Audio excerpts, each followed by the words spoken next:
Hello aspirants, a very warm welcome to all of you. मैं हूं नितिन चतुर्वेदी और आप सभी का स्वागत है हमारे चैनल ब्रेनबज़ आईएएस में।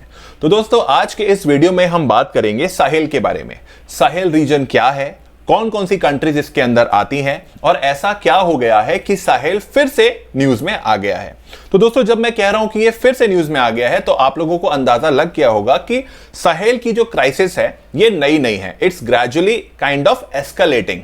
तो उसके पहले हम ये जान लेते हैं कौन कौन सी कंट्रीज हैं जो इस साहेल रीजन में आती हैं। तो दोस्तों, जैसा कि आप अपनी स्क्रीन पे देख सकते हैं कि Sahel is a part of Africa.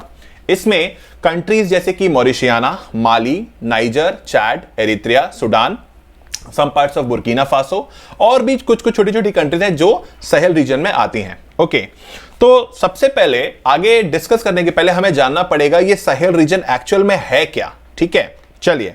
तो दोस्तों, जैसा कि आप अपने स्क्रीन पे देख सकते हैं, basically Sahel region is a transition zone. It is a eco climatic and biogeographic realm of transition in Africa. यहां पे ट्रांजिशन किस में हो रहा है? नॉर्दर्न पार्ट में अगर आप देखेंगे तो सहारा डेजर्ट है साहेल रीजन के, और अगर सदर्न पार्ट में आप देखेंगे तो it's Sudanian savanna to the south. तो बीच में जो कंट्रीज हैं it is they are in the transition zone. तो ये है साहेल। ओके, तो अब साहेल में ऐसा क्या हो गया है कि ये वापस से न्यूज में आ गया है? तो चलिए देखते हैं। सी, साहेल की जो ह्यूमैनिटेरियन सिचुएशंस है, जो अफ्रीका की ये सारी कंट्रीज हैं, इसकी जो ह्यूमैनिटेरियन सिचुएशंस है वो बहुत ही ज्यादा खराब है and it's gradually worsening day by day. Okay, deep poverty, बहुत ज्यादा गरीबी है, क्लाइमेट चेंज है, वायलेंस है, क्रॉनिकली हाई फूड इनसिक्योरिटी, मतलब यहां पे भुखमरी क्रॉनिक है, ये काफी टाइम से चली आ रही है और आने वाले फ्यूचर में भी इसके खत्म होने की कोई आसार नहीं है। And malnutrition continue to drive extreme levels of vulnerability. तो यहां के जो लोग हैं ऑलरेडी वो गरीब हैं, क्लाइमेट चेंज की मार झेल रहे हैं, क्रॉनिक हंगर का शिकार हैं और इनकी सिचुएशन नियर फ्यूचर में भी कुछ अच्छी होती नहीं दिख रही है। They are actually becoming more and more vulnerable. Okay, और मेजर एक इंपैक्ट यहां पे अगर कुछ हुआ है तो कॉन्फ्लिक्ट का हुआ है। ठीक है, यहां पे बहुत ज्यादा जो कॉन्फ्लिक्ट अफेक्टेड रीजन्स हैं, इंटरनल रिबेलियंस बहुत ज्यादा है यहां पे। तो देखिए, इन conflict affected regions civilians are facing an ever increasing dramatic protection crisis. Millions of people, सबसे बड़ा अगर कुछ इशू है साहेल रीजन का तो वो है रेफ्यूजी क्राइसिस, इंटरनल डिस्प्लेसमेंट। अपने ही देश में इन लोगों को भटकना पड़ रहा है। Actually they are kind of refugee in their own countries because of the prevailing situations. तो देखिए, millions of people had to flee their homes. Insecurity and violence are threatening lives and livelihoods, increasing the human rights violations, jeopardizing social cohesion. Women and girls are at heightened the risk of sexual and gender based violence. तो आप इस situation का अंदाजा लगा सकते हैं। Already they are facing the wrath of poverty, climate change, chronic hunger, उसके ऊपर से conflict, internal rebellion, internal displacement, refugee crisis, protection crisis. तो हालत बहुत ज्यादा खराब है। In 2021 only almost 29 million Sahelians will need assistance and protection, 5 million more than 1 year ago. तो हर साल 2020 में ये जो नंबर था ये अप्रोक्सीमेटली 23 या 24 मिलियन था। इस साल 2021 खत्म होते होते ये अप्रोक्सीमेटली 29 मिलियन तक चला जाएगा। तो आप देख रहे हैं कि हर साल more than 5 million people are kind of increasing. तो आप खुद समझ सकते हैं कि सिचुएशन कितनी ज्यादा खराब है। तो चलिए सबसे पहले देखते हैं कि भाई ये क्राइसिस स्टार्ट हुई कैसे। When did the Sahel refugee crisis begin? तो देखिए, 2011 के बाद से, ठीक है, it kind of started in the country of Mali. Mali जो कंट्री है वहां से ये स्टार्ट हुआ। सी, people began fleeing the central Sahel region in 2011 after an outbreak of violence in the northern Mali. Poverty, unemployment and the presence of armed groups in the rural areas in northern Mali all contributed to an increase in the forced displacement. तो सबसे बड़ा अगर कुछ issue है तो वो है forced displacement.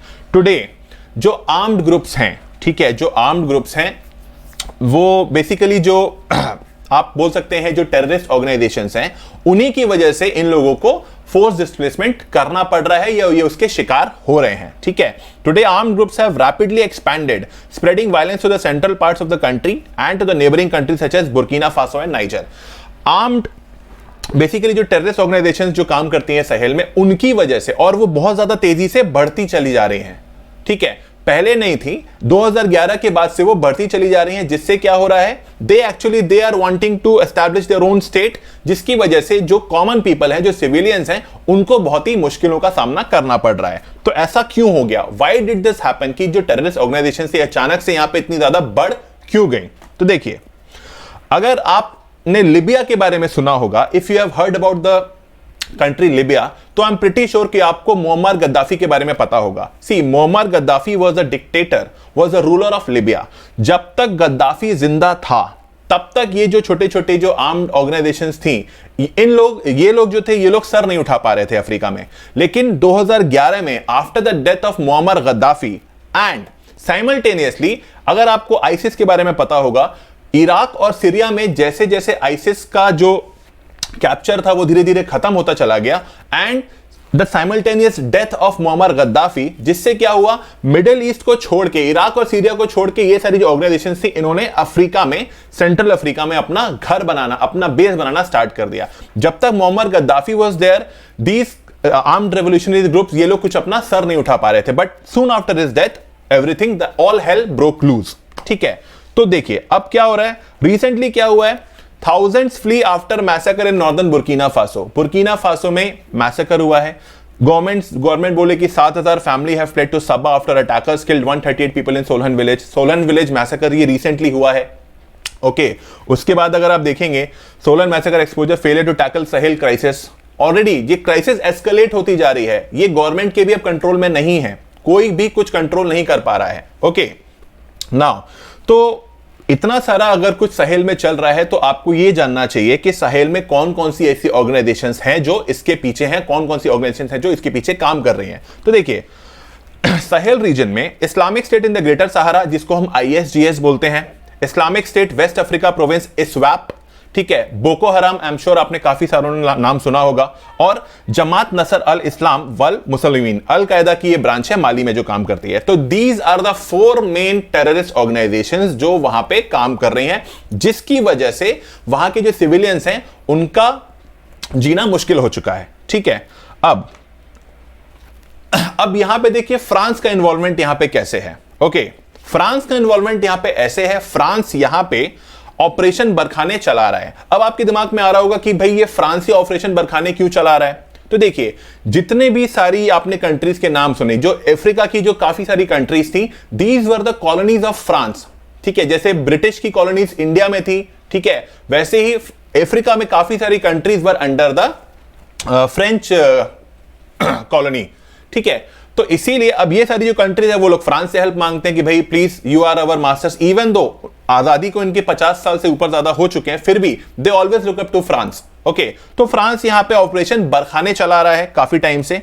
ठीक है, यहां पे, और इसका जो हेडक्वार्टर है ये है आपके चैड के एनजमेना में, ये आपको याद करना होगा। ठीक है, एनजमेना, ठीक है, आप देख सकते हैं यहां पे हेडक्वार्टर है। और बुर्किना फासो की लोकेशन अब आपके एग्जाम के लिए बहुत ज्यादा इंपॉर्टेंट हो गई है। ठीक है, और यहां की कैपिटल भी आप याद रख लीजिए, वागाडुगू। ठीक है, आई एम श्योर थोड़ा सा ट्रिकी है, बट अगर आप याद रखेंगे तो यू नेवर नो कि यूपीएससी में कब कहां कुछ भी पूछ ले, या आप और भी अगर कोई कॉम्पिटिटिव एग्जाम्स दे रहे होते हैं तो वहां भी आपके काम आ जाएगा। ठीक है, तो बुर्किना फासो की कैपिटल है वागाडुगू, एंड जो ऑपरेशन, जो फ्रांस का जो हेडक्वार्टर है ऑपरेशन बरखाने का, दैट इज इन चैड में, एनजमेना। ओके, तो यहां पे फ्रेंच फोर्सेस ऑलरेडी डिप्लॉयड है।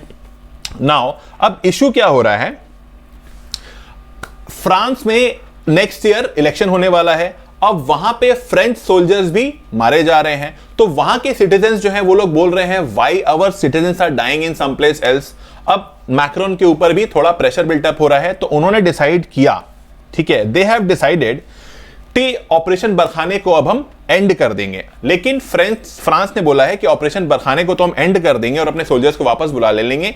और फ्रांस ने बाकी सारी कंट्री से मदद के लिए बोला है। फ्रांस ने बोला है कि भाई हम पूरी तरीके से बरखाने ऑपरेशन एंड नहीं कर रहे हैं, हमारे कुछ 5100 जो सोल्जर्स हैं वो ऑलरेडी वहां पे रहेंगे, बट फ्रांस ये कह रहा है कि भाई बाकी सारे कंट्री से भी अब वो मदद मांग रहा है कि भाई आप लोग भी हमारी मदद करिए। यूएन में फ्रांस ने ये मुद्दा उठाया है और काफी सारे जो कंट्रीज हैं उन्होंने भी मदद के लिए हाथ आगे बढ़ाया है। ठीक है, तो this was all about Sahel crisis. ठीक है, अगर आपको वीडियो अच्छा लगा तो प्लीज आप हमारे वीडियो को लाइक करिए, हमारे चैनल को सब्सक्राइब करिए और प्लीज कमेंट सेक्शन में टाइप करके बताइए कि हम आगे और किस सब्जेक्ट पे डिस्कशन कर सकते हैं या मैं और किस टॉपिक्स पे वीडियोस बनाऊंगा। चलिए, see then, thank you, see in the next video.